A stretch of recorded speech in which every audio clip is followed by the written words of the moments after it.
So good afternoon, everybody. Thanks for being here at this time. I hope it will be quite a practical session and interactive so that we make the best use that we can of this hour. So if I can have the slides. There. So my name is Elisabetta Tola. I'm a journalist. I come from science journalism and data journalism, but I've been working for the last year and a half in collaboration with Google News Lab as media trainer specialist for Italy. So my basically daily job is going to newsrooms or to events like this and offer training to journalists on Google tools and not only Google tools to improve our ability as journalists to produce digital content and to publish digital content. Hello. There are some empty chairs here, so we have a big group. Okay, while you take your seat, I'll tell you a few things about Google News Lab. There we are. So Google News Lab is a team that's been set up about 2 years ago, and its main task is to support journalists and newsroom in the production of journalistic content with a strong use of digital tools. So it's basically a team that has been created with the idea of helping the integration between technology and journalism. The website, it's also a training center. It comes into many different languages. So if your native language is not English, you can find probably not all languages of the world, of course, but many languages up here. And you can access a number of tutorials and a number of lessons online that will take you step by step to the use of a digital tool. So you can, for example, see how to use some of the specific tools. Some of these tools, we saw them yesterday. This workshop is part of a series of 4 on different set of tools. So, for example, yesterday we saw how to use image and reverse image search, and you can see the tutorial online that allows you to go step by step to see how the tool works and to try and repeat the same type of action.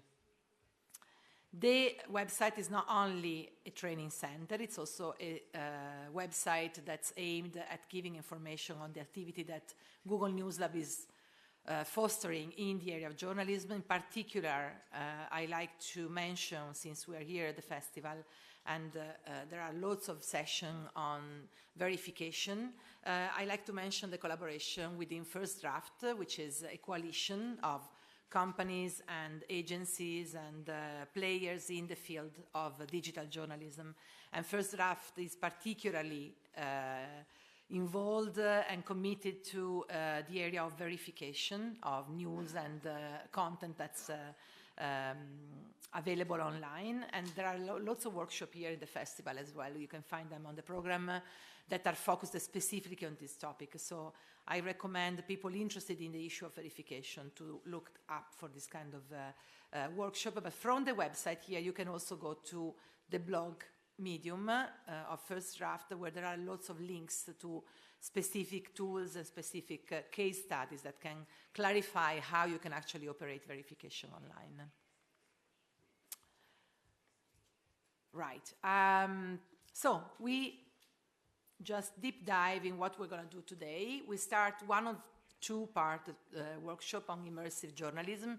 Today we focus on geotools, so how can we use the geotools to improve our ability to actually show our readers or bring our readers in the story. And then tomorrow we will be focusing more on YouTube and VR, so the production of images and video in 360. So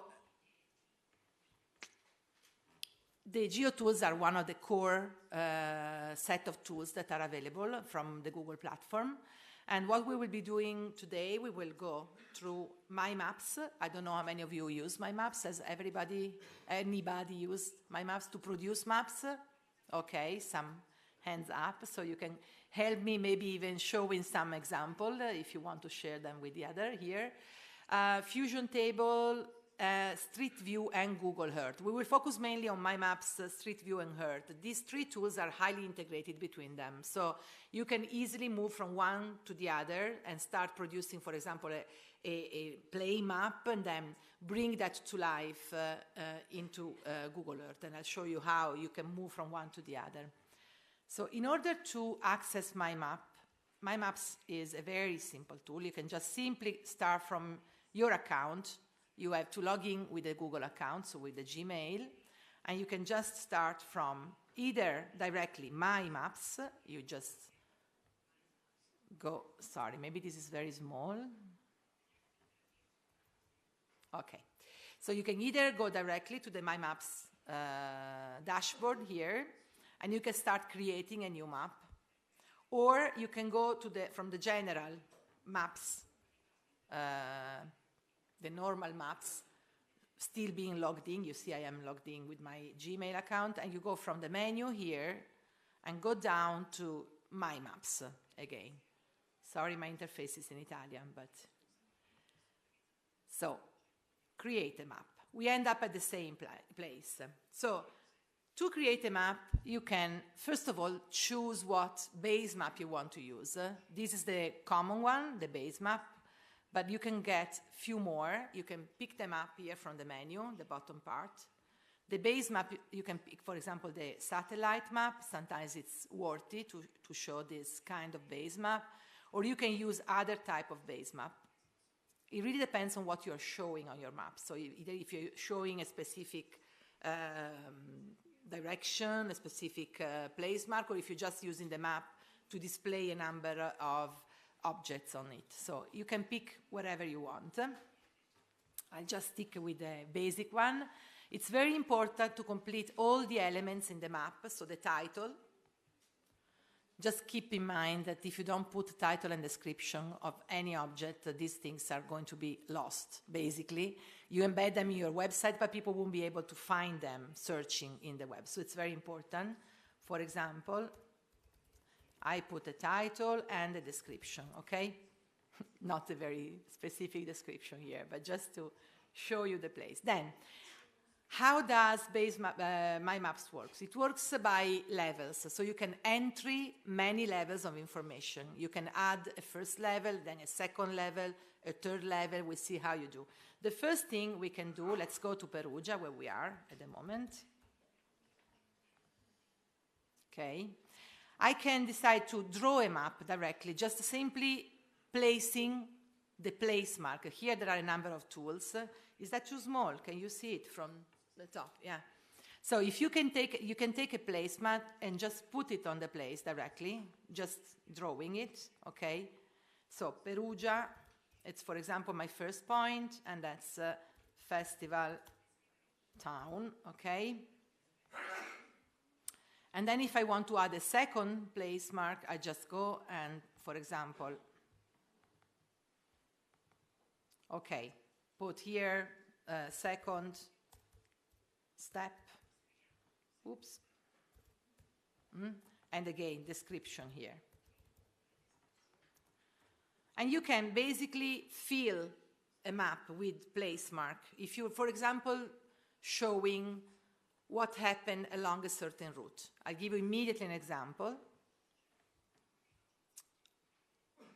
Here, this is, for example, a map that's showing the route of the airplane, the MH17, the Malaysian airplane that was taken down in Ukraine last year, do you remember? So you can put a place mark in Amsterdam, a place mark in the place where it's like the event happened, and then you can, and we see you can draw the line, okay?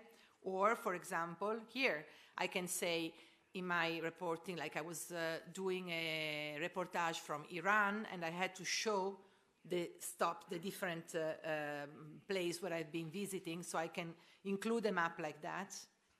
Or here, this is, for example, the Nice attack. And again, you see there is a map that's been overlaid with an image of the Nice area and with place mark on the different important place where the event happened. So you can do that by hand. You can draw a line between the places. You can also, oops, okay. You can decide also to add instruction. Let's say you want to say how to go from here to here. You can say, for example, give me the instruction between here and here, okay? So your map will be basically developing with the information you're adding step by step. There is much more you can do, of course. So you can choose what kind of icon to put on your map. For example, if you don't like the simple place marker, you can just go on the icon and say, I want to change the color, okay? Or I want to change the icon. There are many icons that are available. If you just click, some of them are the most used one, or you can just go on other icons, and you have tons of icons you can pick from. But also you can add your own icon if you want. For example, you can go on a personalized icon and add an image or an icon that you have been drawing and show that on the map. Again, I want to show you an example, if I have it here. Sorry. No. Okay. I'll show you an example later of personalized icons. Okay, then the other thing you can do is, of course, you want to maybe name these levels. So let's say here you have, I don't know, festival places, okay? And here you have indications to get from one place to another. And you can add level after level. You can keep adding level if you want to add more information here, okay? So this is the basic, is when you are drawing a map. Of course, even this information can be edited. You see where you put a place marker, you see the geolocation here. You have latitude and longitude that are evident on the info window. You can also modify the info window here. You just use the little pencil, and you can change the description, change the title. There is a much nicer tool, which is you can insert a picture or a video. So if you click on the little camera, for example, here you can either decide to put one of your pictures. Let's say I want to put a picture that I have on my computer, for example. Okay, so when my reader will go on that particular point, it will see also the image. You can also embed a video with the same way. A video that's on YouTube, for example, you just embed it. So it's very nice when you can actually show what's happening in a place. A festival like this, it's a very good example. If I want to show where the different locations are and what's happening in each location, maybe show a video or a photo show of the events. I can do that by hand. So this is the basic, okay? The other thing you can do is you can actually use the line to design a polygon. Sorry. Let's change this. You take this and you say, I want to add a shape. So.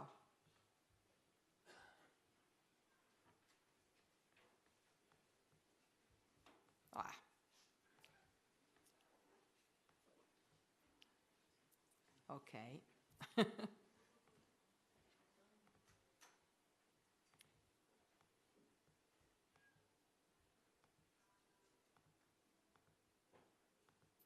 And the shape as well can be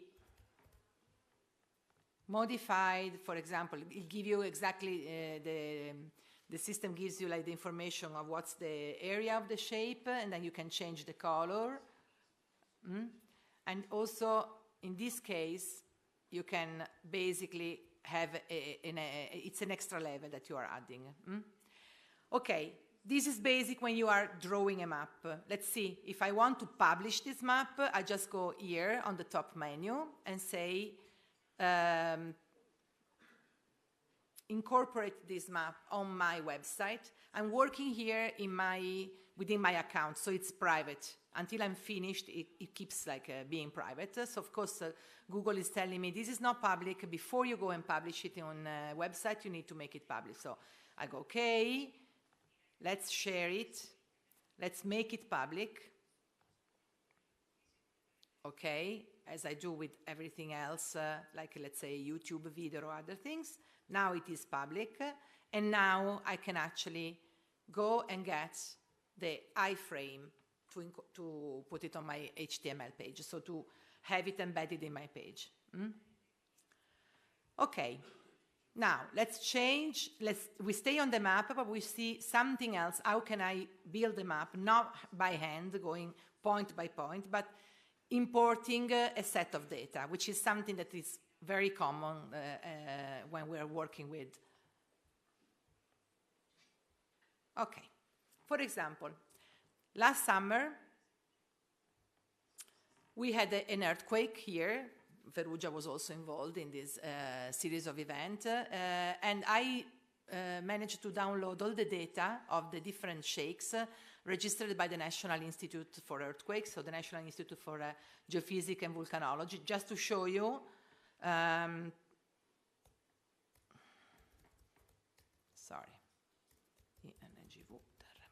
There we are. This is, for example, a website from the National Institute that allows us to see all the earthquakes in real time that happens on the Italian, in the Italian territory. We're talking about 50, 60 earthquakes a day, normally. During a sequence like the one we had between August and January, the numbers, of course, went up a lot, and we're talking about 300, sometimes even 600 earthquakes a day. Of course, most of them, the huge majority, are tiny ones, so you don't really perceive them. But what was very useful immediately the day after and in the hours after the earthquake was to download this data. You can download it from here as CSV, so a set of data, and to import them on a map to show exactly where all the different earthquakes were happening, okay? So that's what I did, creating a new map, and we do that together now. So my map will be called Terremoto. It will be list of events summer 2016. And I will go and import the table that I prepared downloading from the Institute, okay? Sorry. I had this table in my Google Drive, so let's go here. Okay, and I import a table.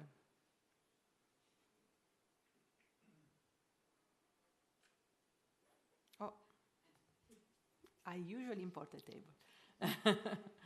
Okay. We can do any of these.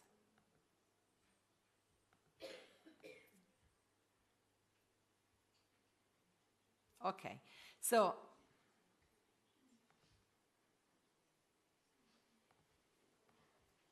I have to give the geographic reference, say where the latitude and the longitude are. We have those data in the table, okay? And then I will, for example, use the magnitude, which is the extent of the earthquake, to actually, let's see if I've done it right. Yes. Okay, so this is the extent of 6 hours of earthquakes after the big, these are like, I think it's the day after, in fact. It's just to show you how you import that. So the map is very plain, as you see. Again, we're talking about general icons all together, all the same color. I can change the icon from here and say, instead of having a uniform style, I prefer to have, for example, individual styles or style per type of data. For example, in this case, might be nicer to distinguish the different earthquakes per magnitude, okay? So, of course, it depends a lot how your data is organized. You might have, for example, 4 or 5 categories of data, let's say magnitude 2, magnitude 3, magnitude 4, magnitude 5. This is just to give you an example. If you have a list of other type of events, you have a list of shops in town or events here, a list of events at the festival, then you might have talks, concerts, shows, okay? That's really up to you how you organize your data. But the thing is that you can import your data very easily and then decide how to display that data. And again, as I said before, per each data, per each category, you can change the color if you want, change the icon, and also, once you go on the top, each one of them has this little info window. You can go and edit that directly. For example, I want to call it in a different way. I don't know. Let's say we want to put, for example, the name of the village where this happened or anything like that, okay? I can decide to display all of this information or not. For example, very important to leave the time, maybe not so important to leave latitude and longitude because they will be displayed anyway, okay? And the province, and you see that's my info window edited. Again, I can add pictures. This is very important when I'm reporting on an event like that because I can show what's happening in real time and helping people to see what's exactly the extent of, in this case, destruction or disaster, okay? I don't want to sound as if I like only the disastrous event, of course. I'm just saying in this case it's particularly useful to be able to draw a map quickly because it helps people to get precise information while the event is still ongoing, okay? To show you a few examples.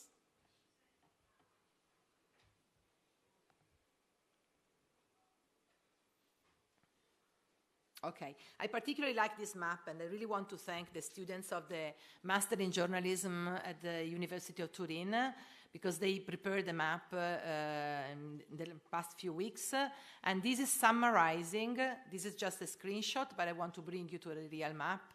And this is summarizing, for example, the places and events that are key in the story of Giulio Regeni. Giulio Regeni was this student researcher, Italian student and researcher that was killed in El Cairo more than a year ago.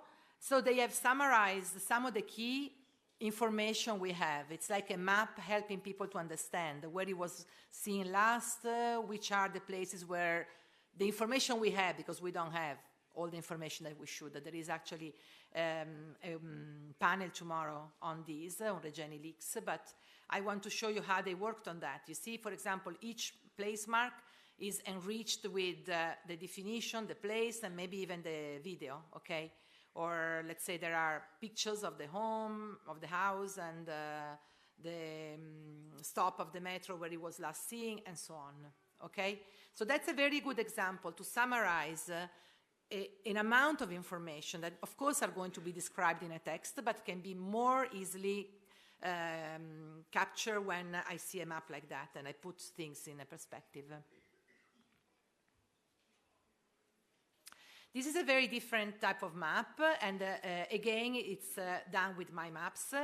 If you see here, we have the 2 layers I was talking about, maybe even 3. So this is a case of a flooding. So here you have displayed information about where, for example, are the help center, or where are the situations that where people are finding, can find some sort of refuge, and the entire area that's being flooded.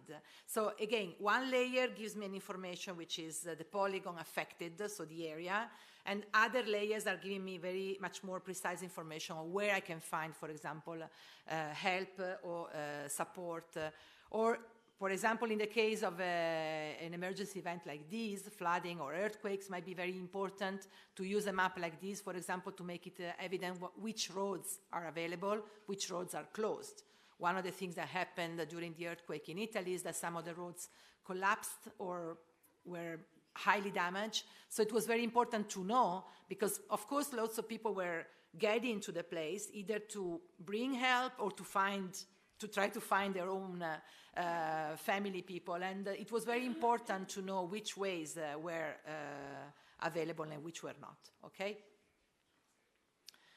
This is another example which is very nice. This is an example that couples what we call crowdsourcing and maps, because here the BBC has asked the readers to send through social media pictures and descriptions of what was happening during a heat wave or a storm. So during a particular weather event. And then all of this data were collected in a table and uploaded in a map. So then you can go to the map, for example. Let's see if we can actually go to the real map. Sorry. Just to show you.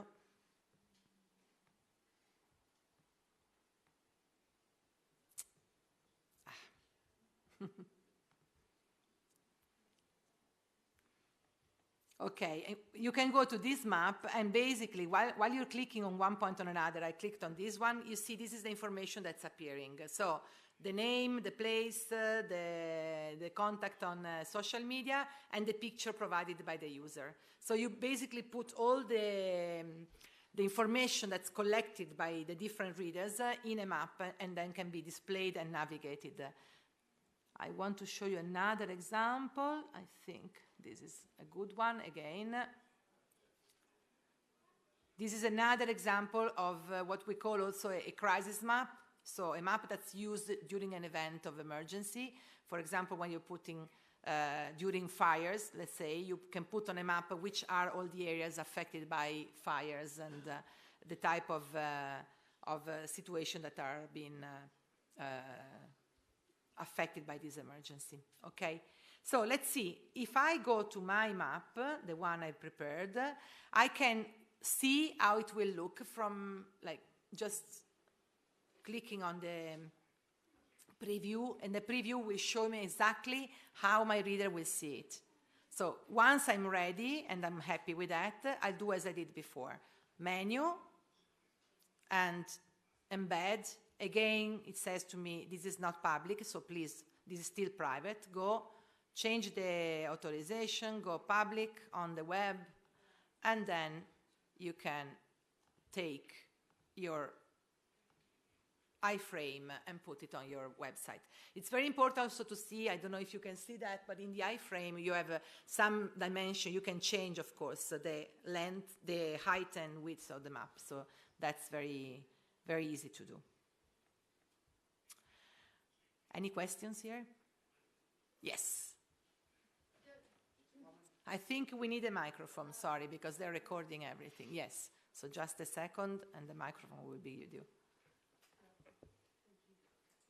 I was just wondering, is it complicated to set up the table? Sorry?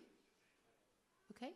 How complicated is it to actually set up the table so that it's read properly by the map? It's usually quite, it really depends what kind of data you have in hand. Sometimes it's very easy. Sometimes the table, I usually use, that's only for like easiness for me. As I see, I can show you here some data, for example, data sets. I usually use the Google data sheet because it's very convenient for me to have everything in Google Drive, so I use that. The important thing in a table is that the table has to be clean like this. So lines, columns, you don't want to have empty columns in the middle, empty cells.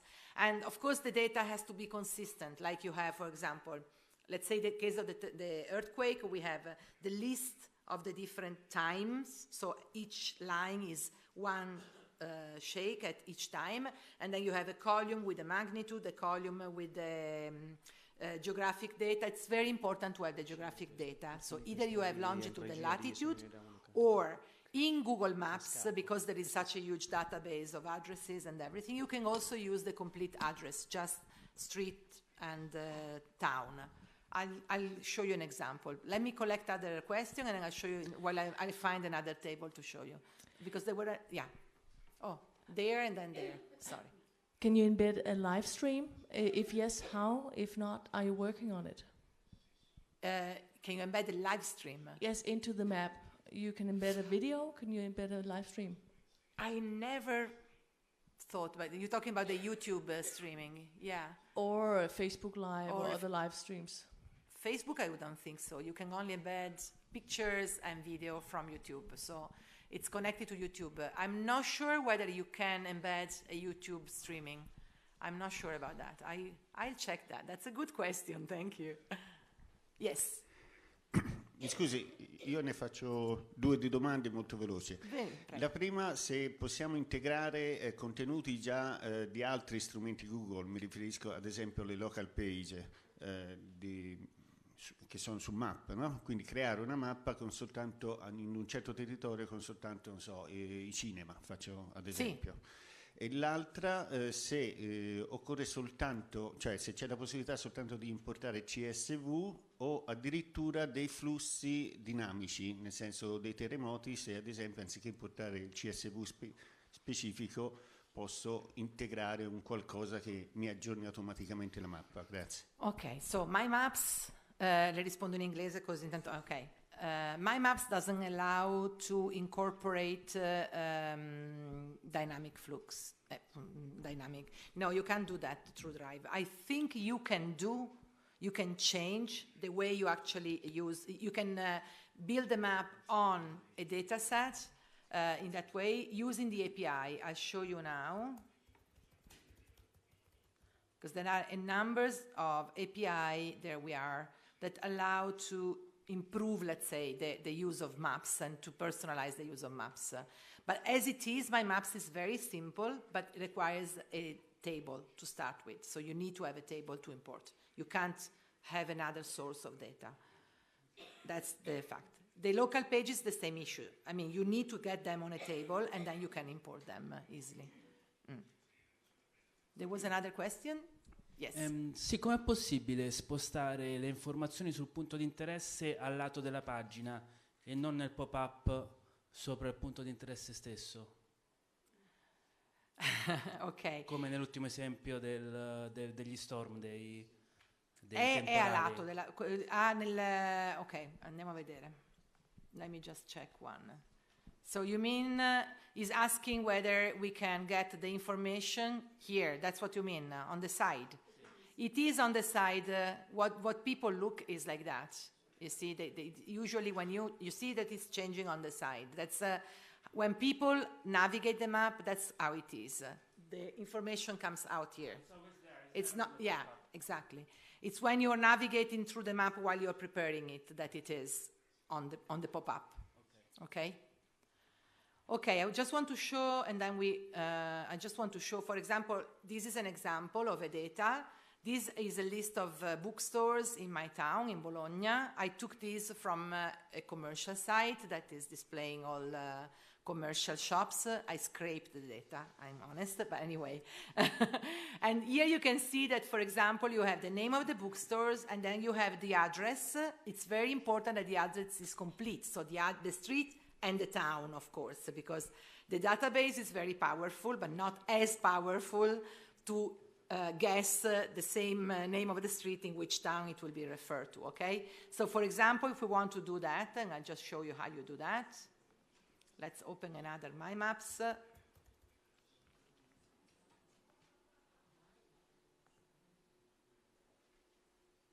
Okay, I just go quickly through the different elements. Same thing, you add all of your things. We import this kind of data. So let's go to here. What is it? Datasets, Librerie Bologna. Okay, so I want to put my signpost directly on the complete address, okay? And then I want to make each info window with the name of the bookstore. And if we are lucky, we should see, there we are. That's Bologna.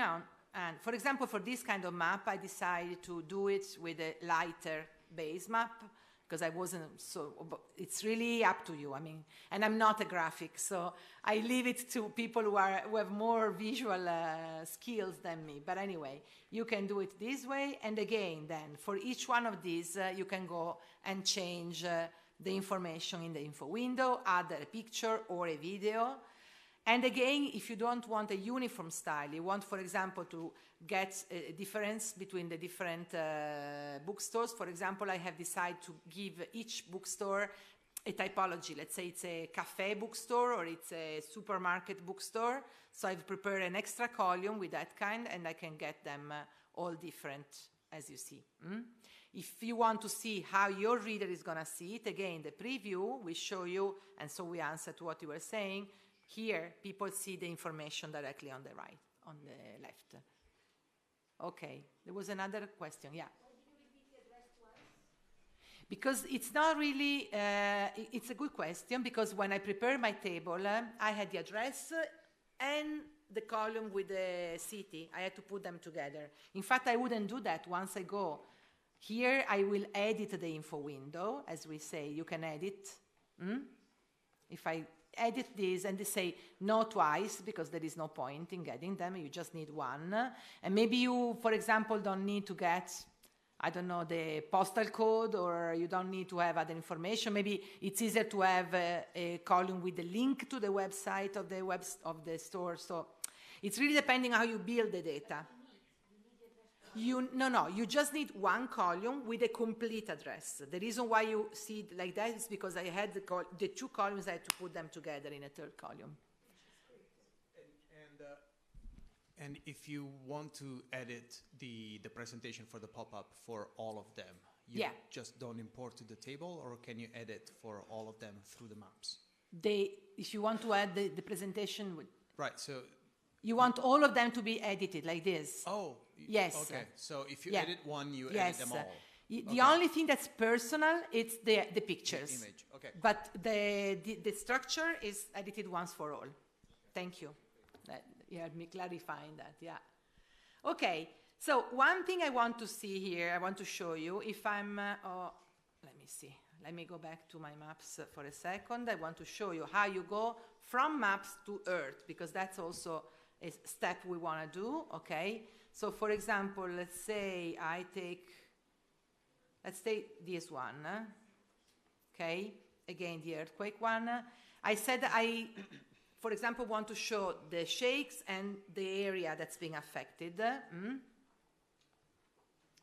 So I'm going, of course, I'm just drawing, oops. Okay, so area affetta.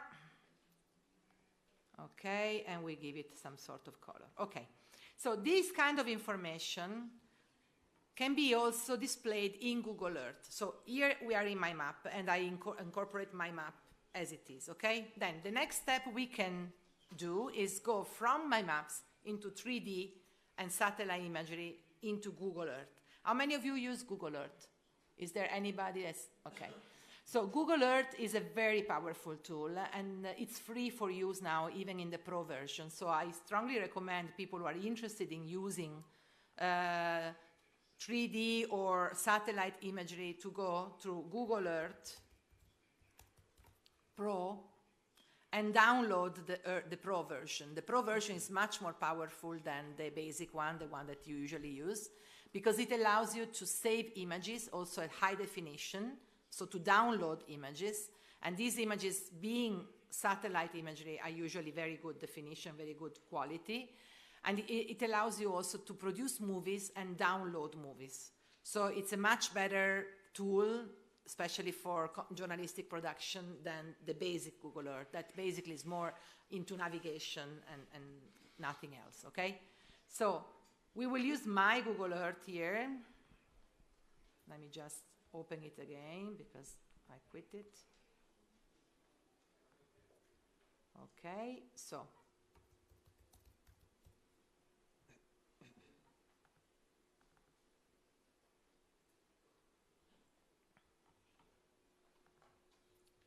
Okay, so is there anyone who has never used Google Earth? Okay, so I can give for granted that you have been navigating. Okay, basically you see it's the Earth. In the top part here are your navigation, and in the bottom part it's a number of layers of information that have been added by other user institutions. There are really tons of information here. It's like a mine that you really want to explore. And as you see, there are lots of credits that need to be kept. It's very important when you are using stuff taken from Google Earth, beside Google, because lots of the images come from NASA, USGS, and a lot of other institutions who have been collaborating and putting their results and their images available for free download and for free use, but of course they want to be accredited for that. So that's very important. So let's say that we go to Perugia on Google Earth. And you know, we go down, down, down, down, down. Okay, so here we are on top of Perugia. You see here on the right of the screen, you have the same tools that we have in Maps and in Street View. We can basically go from the top, down, down, down. Okay. And you can see that the quality of the image is very good. And then you can even get with the little pegman in Street View. Right. So then we are basically moving in Street View. Street View is the system of 360 images that's produced continuously, like many places of the world have been mapped through Street View, either with a car or a bike, even on foot sometimes, because there are some Street View galleries in Dolomites or in Venice, for example, in places that wouldn't be possible to explore by car or by motorbike, so you need to use simply people who are walking around with a big backpack. So you can get to Street View from, as you see, from Google Earth. Let's go back in Earth. Okay, why I'm showing you this? We'll go into Earth in a second, but I really want to show you how you connect a map to Earth. This map, it's here. I can embed it on my website, it's fine, but I can also export it in KML. KML is the type of data, the geographic data, that basically is working in the entire geosystem for Google. So if we export the map here, it's now saved on my desktop. So we should have here, sorry, there we are, you see. We should have here a set of data that we can right-click and open directly with the Google Earth Pro. Let's see if it works. Maybe we want to get out. Sorry. It's open already. Don't save. Okay. Right. So let's see. I basically am, in this way, I'm importing my map into Google Earth. You see, it's bringing me exactly in the same place. So it's putting my map into Google Earth. Why would I want to do that? Well, for many reasons. First of all, I might want to take nice pictures that I want to use in my reportage. So I can go and use the Earth system to actually get some picture. You can tilt here, you can move around, you see, there are all tools to actually regulate the type of image you're getting. I might want to use an image, for example. To export an image, I might want to produce a movie. The two things, images and movie, okay? So, first of all, let's say that I want to use an image. Let's go to Amatrice directly. I show you. Amatrice was the center of the earthquake in August 24th. So it's down here, okay? So let's say I want to, for example, focus on the town. It's here. I have colored the area, so maybe it wasn't a good idea. You see, unfortunately, here that Amatrice has been destroyed basically completely during the earthquake. This is the last image we have. That's after the earthquake, okay? So you can save the image as it is. You go up here, there are a number of tools. You can basically save the image, and you can pick the type of definition that you want of the image. So even very high definition. This is very important because sometimes we might have, when you take it from maps or Street View, you might have images that are too small. If you want a high definition image, you go into Google Earth, and there you can have a very high level image, up to 380/40 per 2060, for example, okay? Or 48, well, anyway, very high definition. So you can export the image. That's a good thing. Save it and export it on your computer. The other thing you can do here, so let's go back, is that you can create a movie. So For example, you might want to bring your reader into the area that's being affected, okay? So let's do this. We still have, 15 minutes, right? You can create a movie in two ways. One, it's very simple. You just take a camera here, which is this. You see, you record the tour. So you click on the record, start recording your tour, and start moving into Earth. Okay? That's a very simple way. And then you stop and you see your movie. This movie can be exported. So you save it. You give it a name, movie 1. You can add link, images, of course, you can complete the information, but you can export the movie. You have it here, you see, that's my navigation banner, and here, movie 1, okay, change this, movie 1, and then you can basically export it using a tool that's called Movie Maker. I'll show you how to do a better movie directly with Movie Maker. It takes a couple of steps more, but the type and quality of the movie is much higher, so it's much nicer, and you can actually choose all the points, starting point, middle point, and let's say landing point, okay?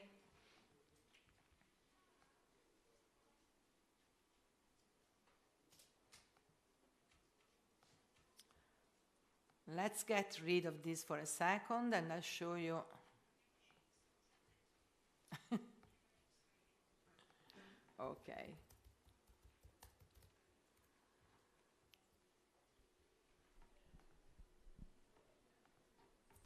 let's stay in Perugia. Let's say we want to make a movie of Perugia, okay? So, of the place where we are now. So, we start like that. Okay, and here we are on the top.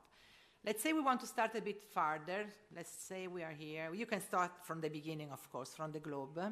What you have to do is to start here, temporary places, you add a folder here. You start producing a tour, okay? Add a folder. Let's call it Perugia Tour. Okay? And then we start adding place mark. My starting point, my middle point, step 1, step 2, okay? So Perugia Tour, again, add place mark. Okay, that's my starting point, point A.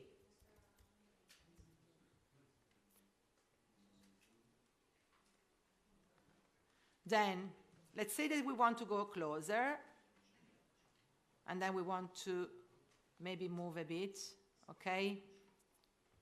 And here we add to our Perugia tour a point B, place mark, point B, okay? And then let's say that we want to move farther and go somewhere here, okay? That's our point C. I think you get the point. The idea that you can bring someone from one place to another, okay? Add place mark, point C, okay? Right, so now let's see if we like this tour. We go to Perugia tour, go down here, and, sorry, here, and try to play it to see if that's the tour we want to show. 1, 2, okay? Is that okay? That's what we want to record. At this point, what we do is we go here on the top, again, Tools, Movie Maker, and we will tell where this movie has to be saved. Let's say on my desktop. So for easiness, we say Movie, Perugia, save. Create a movie. Here you can choose all the different details, how many frames per second, the keyframes, the compression type. You can pick different type of compression, quality of your video, okay? So people who are interested in doing this type of video at a different level, they can, of course, okay, let's see if it's done. should be here somewhere. No. I know. Yeah, but that was the one I did before. Anyway, I'll show you. It gets here, and it's converting, and then you'll see. I stopped it in the midway, but we have only a few minutes. I'm sorry. It's still converting. Yeah. No, it's usually working very well. It's just going so fast, it's very difficult. Anyway, let's see if I can make it quicker. Tools, Movie Maker. Let's call it.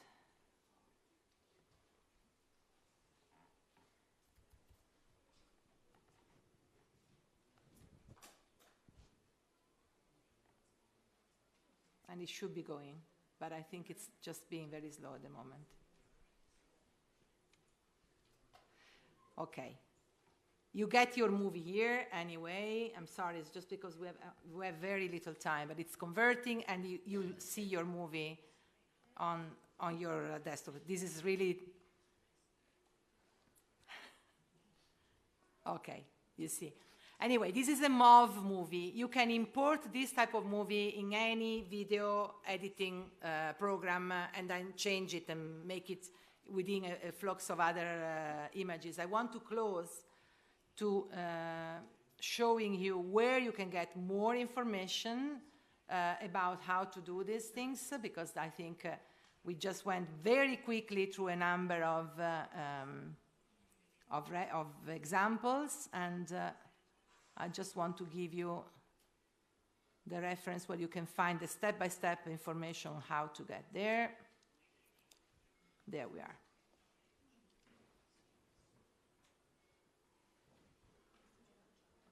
Sorry.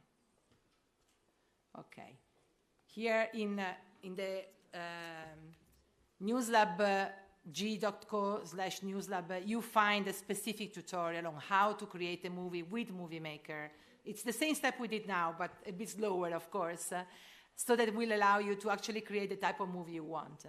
Google Earth has a huge amount of information, in fact, and you can really also explore historic images going back into time. The really last thing, I have 30 seconds maybe left. Yes. I want to also give you time for some questions. But for example, here, let's say we are here in Perugia, here now. And you can go on this top, you see on the top banner again here, you get a little clock, and you see all the images that have been uploaded in time, okay? So you can go back in time and see how a certain territory has changed through time. For example, 2005, 2007, 2011, okay? No, this is Perugia. You want to see Amatrice? I want to show you, because that's really, it's pretty stunning, you know. That's actually something that you can, it's flattened, yes. It's a disaster, honestly.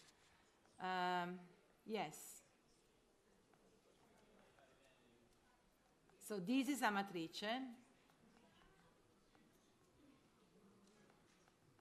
This is Amatrice now. This is Amatrice now, as you see it. And this is Amatrice as it used to be. So if we go closer, it's actually even more obvious. You see buildings here, and you see total destruction here. So these pictures can be exported and used. And I really want to close this showing you a tool that is not Google, but you can use these pictures, importing them into this tool. And it's a very good tool. It's this one. It's from the Night Lab, Juxtapose. And it allows you to make a slider of a before and after section.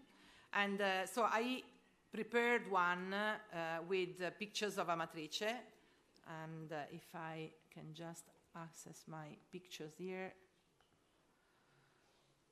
Images, photo, pre-post. So these are the two pictures that we saw before of Amatrice, extracted from Google Earth. So if you see before, we open this and we take the link of the image. So copy image address, and we go into juxtapose, put our image here,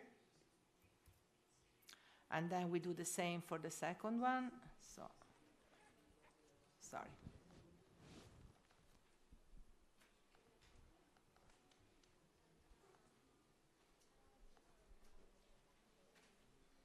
Okay, we take this, copy image address, juxtapose, ho finito, eh? Okay. Preview. Here we are. You see? We have Amatrice before and after. You can embed these. You can actually, once you publish, it will give you an iframe and you can put that on your page. So if you see, I'm really sorry because I know an hour it's really short to go through all of these tools, but it's just to give you an idea of how you can go from a map into something that's more immersive, like Google Earth, and up to the creation of a movie with really high definition image and also a sort of an historical perspective, and all of that can be embedded into your web page. Any question? Yeah, I think we have two questions. Three. Okay. Hello, thank you. Can you actually import image up here? Oh, sorry. Can you import geotagged image, say from protests on Google Earth, yes, and then create movie? Yes.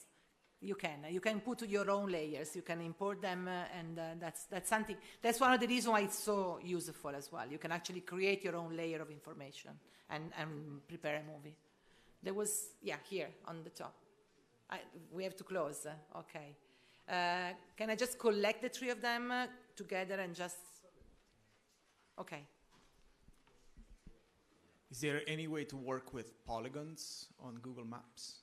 Yes. I mean, besides like import like county lines or something like that. You can import polygons, but the Google Maps is really made for place mark. So you can import the polygon, you can, but it's just like showing the polygon, that's all it is. Okay, devo chiudere, va bene. Come up here and I will. Okay, sorry, we're too close because we have the next session here. I'll give you again my name and didn't put it here. My email might be useful. There, you get my email, so you can get in touch with me, and please do. And not only, if you have questions, of course, but also if you want to show me, I'm trying to collect examples of people doing this kind of work, and I would really be happy to receive your example or what you're doing. And thank you very much. Of first draft, where there are lots of links to specific tools and specific case studies that can clarify how you can actually operate verification online. Right. So we just deep dive in what we're going to do today. We start one of two-part workshop on immersive journalism. Today we focus on geotools, so how can we use the geotools to improve our ability to actually show our readers or bring our readers in the story. And then tomorrow we will be focusing more on YouTube and VR, so the production of images and video in 360. So the geotools are one of the core set of tools that are available from the Google platform. And what we will be doing today, we will go through MyMaps. I don't know how many of you use MyMaps. Has anybody used MyMaps to produce maps? Okay, some hands up. So you can help me maybe even showing some example if you want to share them with the other here. Fusion Table, Street View, and Google Earth. We will focus mainly on MyMaps, Street View, and Earth. These three tools are highly integrated between them. So you can easily move from one to the other and start producing, for example, a play map and then bring that to life into Google Earth. And I'll show you how you can move from one to the other. So in order to access MyMaps is a very simple tool. You can just simply start from your account. You have to log in with a Google account, so with the Gmail, and you can just start from either directly MyMaps. You just go, sorry, maybe this is very small. Okay. So you can either go directly to the MyMaps dashboard here, and you can start creating a new map, or you can go to from the general maps, the normal maps, still being logged in. You see I am logged in with my Gmail account, and you go from the menu here and go down to MyMaps again. Sorry, my interface is in Italian, but... So, create a map. We end up at the same place. So, good afternoon, everybody. Thanks for being here at this time. I hope it will be quite a practical session and interactive, so that we make the best use that we can of this hour. So if I can have the slides. There. So my name is Elisabetta Tola. I'm a journalist. I come from science journalism and data journalism, but I've been working for the last year and a half in collaboration with Google News Lab as media trainer specialist for Italy. So my basically daily job is going to newsrooms or to events like this and offer training to journalists on Google tools, and not only Google tools, to improve our ability as journalists to produce digital content and to publish digital content. Hello. There are some empty chairs here, so we have a big group. Okay, while you take your seat, I'll tell you a few things about Google News Lab. There we are. So Google News Lab is a team that's been set up about 2 years ago, and its main task is to support journalists and newsroom in the production of journalistic content with a strong use of digital tools. So it's basically a team that has been created with the idea of helping the integration between technology and journalism. The website, it's also a training center. It comes into many different languages. So if your native language is not English, you can find probably not all languages of the world, of course, but many languages up here, and you can access a number of tutorials and a number of lessons online that will take you step by step to the use of a digital tool. So you can, for example, see how to use some of the specific tools. Some of these tools, we saw them yesterday. This workshop is part of a series of 4 on different set of tools. So, for example, yesterday we saw how to use image and reverse image search, and you can see the tutorial online that allows you to go step by step to see how the tool works and to try and repeat the same type of action. The website is not only a training center, it's also a website that's aimed at giving information on the activity that Google News Lab is fostering in the area of journalism. In particular, I like to mention, since we are here at the festival, and there are lots of sessions on verification, I like to mention the collaboration within First Draft, which is a coalition of companies and agencies and players in the field of digital journalism. And First Draft is particularly involved and committed to the area of verification of news and content that's available online. And there are lots of workshops here in the festival as well. You can find them on the program that are focused specifically on this topic. So I recommend people interested in the issue of verification to look up for this kind of workshop. But from the website here, you can also go to the blog Medium.